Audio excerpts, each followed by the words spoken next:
Do you need to read Fahrenheit 451, but you don't have the time?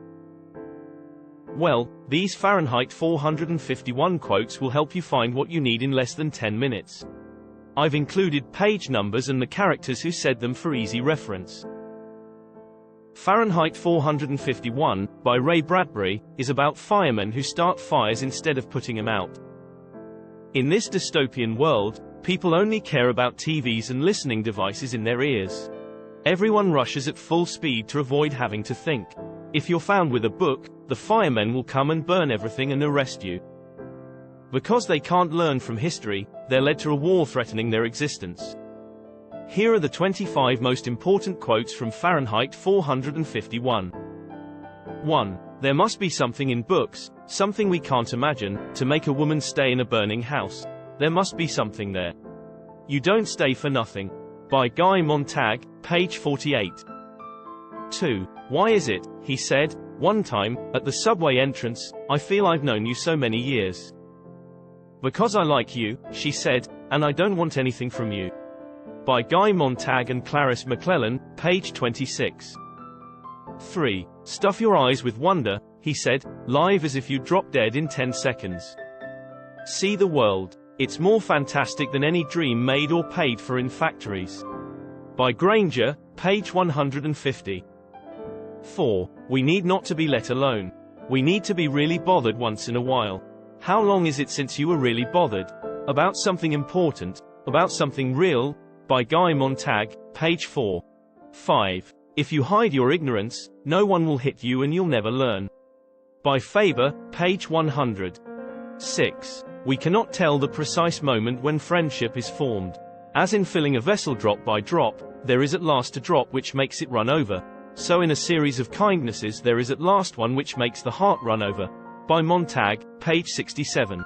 7. Don't ask for guarantees. And don't look to be saved in any one thing, person, machine, or library. Do your own bit of saving, and if you drown, at least die knowing you were heading for shore. By Faber, page 82. 8. With school turning out more runners, jumpers, racers, tinkerers, grabbers, snatchers, fliers, and swimmers instead of examiners, critics, knowers, and imaginative creators. The word, intellectual, of course, became the swear word it deserved to be. By Captain Beatty, page 55. 9. I'm 17 and I'm crazy. My uncle says the two always go together.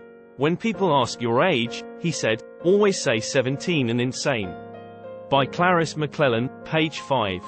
10. The magic is only in what books say, how they stitched the patches of the universe together into one garment for us. By Faber, pages 78, 79. 11. The good writers touch life often. The mediocre ones run a quick hand over her.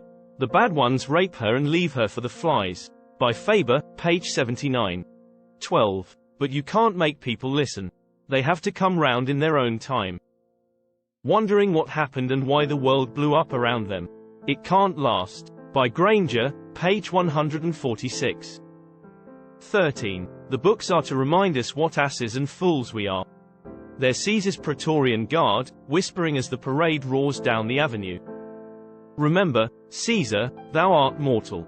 Most of us can't rush around, talking to everyone, know all the cities of the world. We haven't time, money, or that many friends. The things you're looking for, Montag, are in the world, but the only way the average chap will ever see 99% of them is in a book. By Faber, page 82. 14. And when he died, I suddenly realized I wasn't crying for him at all, but for the things he did. I cried because he would never do them again.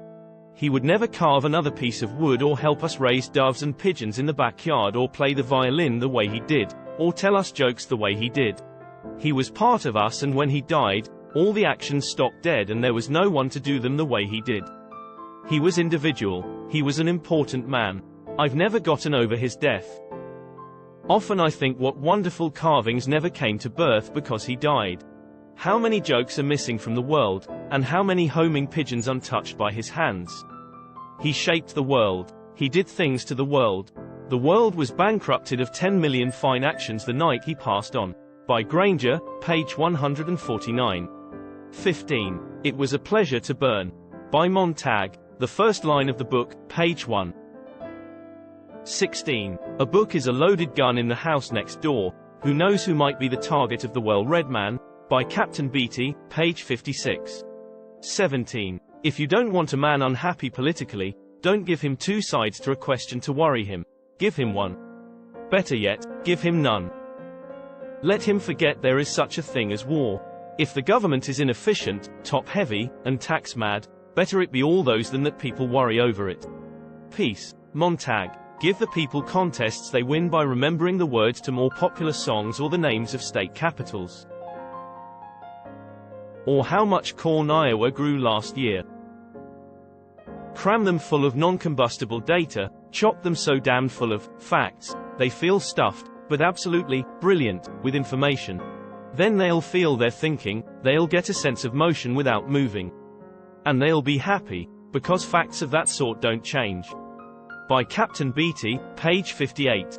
18. Oh God, the terrible tyranny of the majority. We all have our harps to play. And it's up to you to know with which ear you'll listen. By Faber, page 104. 19. It doesn't matter what you do, so long as you change something from the way it was before you touched it into something that's like you after you take your hands away. By Granger, pages 149, 150. 20. You're a hopeless romantic, said Faber. It would be funny if it were not serious. It's not books you need, it's some of the things that once were in books. The same things could be in the parlor families today. The same infinite detail and awareness could be projected through the radios and televisors, but are not. No, it's not books at all you're looking for. Take it where you can find it, in old phonograph records, old motion pictures, and in old friends. Look for it in nature and look for it in yourself. Books were only one type or receptacle where we stored a lot of things we were afraid we might forget. There is nothing magical in them at all. The magic is only in what books say, how they stitched the patches of the universe together into one garment for us. Of course you couldn't know this. Of course you still can't understand what I mean when I say all this. You are intuitively right, that's what counts. By Faber, pages 78, 79. 21. Nobody listens anymore. I can't talk to the walls because they're yelling at me. I can't talk to my wife. She listens to the walls. I just want someone to hear what I have to say. And maybe if I talk long enough it'll make sense. And I want you to teach me to understand what I read.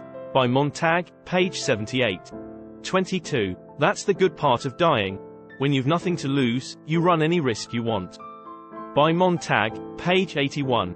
23. I'll hold on to the world tight someday. I've got one finger on it now. That's a beginning. By Montag, page 155. 24. Our civilization is flinging itself to pieces. Stand back from the centrifuge. By Faber, page 84. 25. That's the wonderful thing about man. He never gets so discouraged or disgusted that he gives up doing it all over again, because he knows very well it is important and worth doing. By Granger, pages 146, 147. The last line of the book. And on either side of the river was there a tree of life, which bare 12 manner of fruits, and yielded her fruit every month. And the leaves of the tree were for the healing of the nations. Yes, thought Montag, that's the one I'll save for noon. For noon, when we reach the city. Page 158. The end. Need to read another book? Check out this playlist.